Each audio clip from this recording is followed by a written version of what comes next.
I can't remember the exact date, but it was a chilly night, maybe 2 or 3 weeks before Chinese New Year.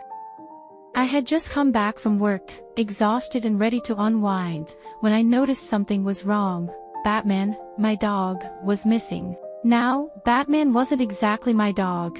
She came under my care after my father passed away, leaving me and my nephew, Ananda, to fend for ourselves. My stepmother, indifferent to our plight, had left us behind, and so Batman stayed with us, a silent companion in those lonely times. Panic set in as I searched high and low for her. You might be wondering why we named her Batman, even though she was female. Well, you'd have to ask her original owner, who left her behind without a second thought. My eldest sister took her in for dog boarding, and just like that, Batman became ours. But let me get back to the story of Milo. After what felt like hours, I finally spotted Batman standing in front of one of our Chinese neighbors' houses, her eyes locked on something unseen. Relieved, I brought her back home, puzzled by her strange behavior. Batman had never strayed from our house before, and I couldn't shake the feeling that something was off. The very next day, my nephew came to me, annoyed, complaining about a stray dog that had somehow wandered into our compound. He chased it away, and I, with 1,000 other worries on my mind, dismissed it as a minor nuisance. But that evening, as I returned home, I saw it, a dog sitting on my porch, as if it had been waiting for me. When I first saw him that evening, he was a small, light brown terrier with a scruffy coat that seemed to have a mind of its own, sticking out in all directions. His eyes were a mix of curiosity and caution, shining with a hint of mischief. His little ears perked up at the slightest sound, and despite his small size, there was a determination in the way he stood on my porch, as if he had decided that this was where he belonged. His paws were muddy, evidence of his recent adventures, and his tail wagged slightly, almost as if he was trying to win me over without being too obvious about it. There was something endearing about his raggedy appearance and the way he looked up at me, half pleading, half defiant, as if to say, I might be small, but I've got a big heart, and I'm not leaving without a fight. Shocked and slightly irritated, I found the owner, a neighbor living where Batman had been the day before, and returned the dog. I thought that was the end of it. But the very next morning, there it was again, sitting on my porch, waiting. This time, frustration bubbled up inside me as I returned the dog once more, only to find it back on my porch by evening. Finally, my neighbor admitted the truth. The dog, she said, didn't want to stay with her. With Chinese New Year approaching, she had no time for it and suggested that I keep him. I wasn't sure how I felt about it. Another mouth to feed meant extra expenses I wasn't ready to handle. But reluctantly, I brought him home, leaving him outside with Batman. My eldest sister, Sandy, informed me it was mating season, and that it was normal for male dogs to seek out female dogs. She named him Milo, and so, Milo found a new home, our home. As much as I tried to distance myself from him, Milo, with his determined persistence, did everything he could to win me over. The first time I fed him, it was as if he hadn't eaten in days. He devoured the food, growling when Batman tried to share. I had to chase him away just to give Batman a chance to eat. This routine continued for days, but slowly, Milo began to inch his way closer and closer to the house, from the door to the sofa. But still, I kept him outside. The real trouble began when he started following me to the bus stop. Without a care in the world, he would dash towards me, oblivious to the dangers of the road.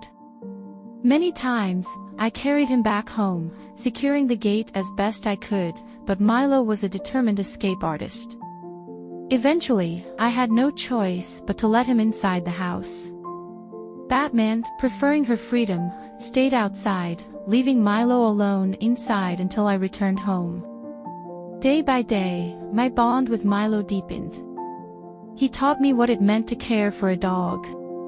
I found myself buying dog food, toys, and other supplies, things I never thought I'd do.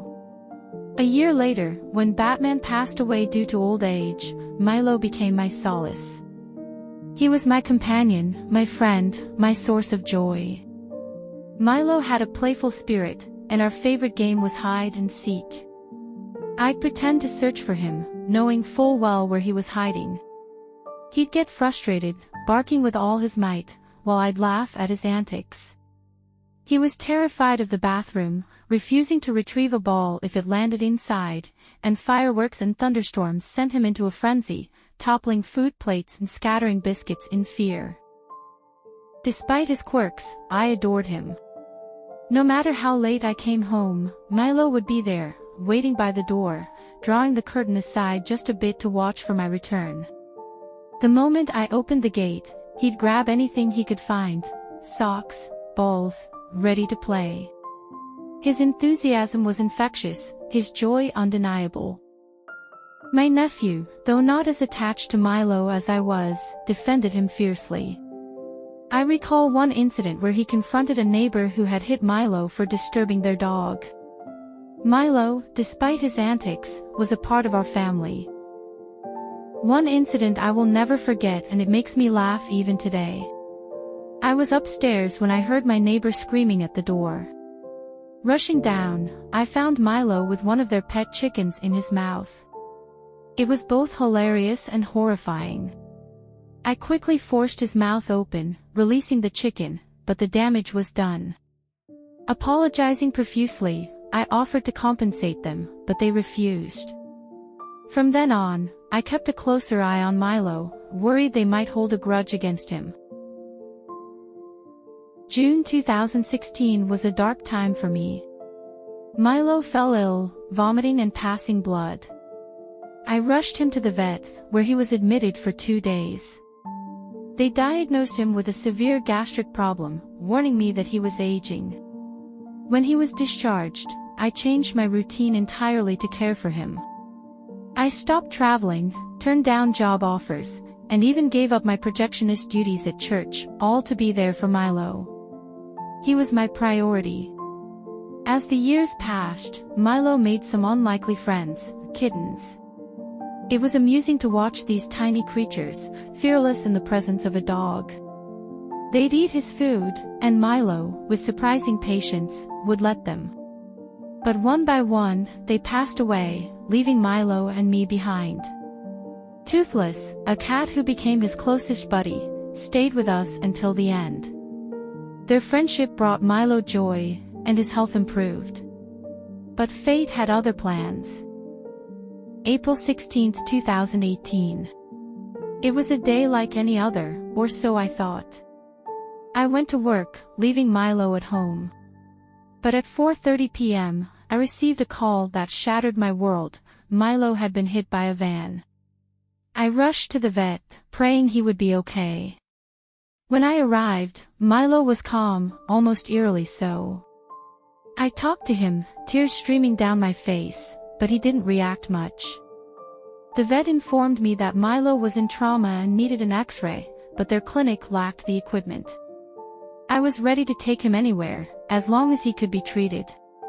After a long and agonizing journey, we reached a clinic in Damansara. I left Milo there, hoping for the best. The next morning, they called. Milo needed surgery. I agreed, clinging to the hope that he would recover. For days, I visited him, watching as he fought to survive.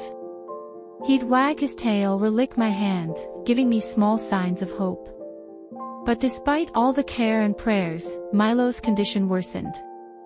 On April 26, 2018, Milo passed away in his sleep.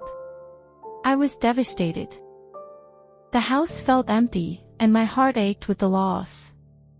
Milo had been more than a pet, he was family. He taught me to love and care unconditionally. Though he's gone, Milo will always hold a special place in my heart, and his memory will live on in the stories I tell.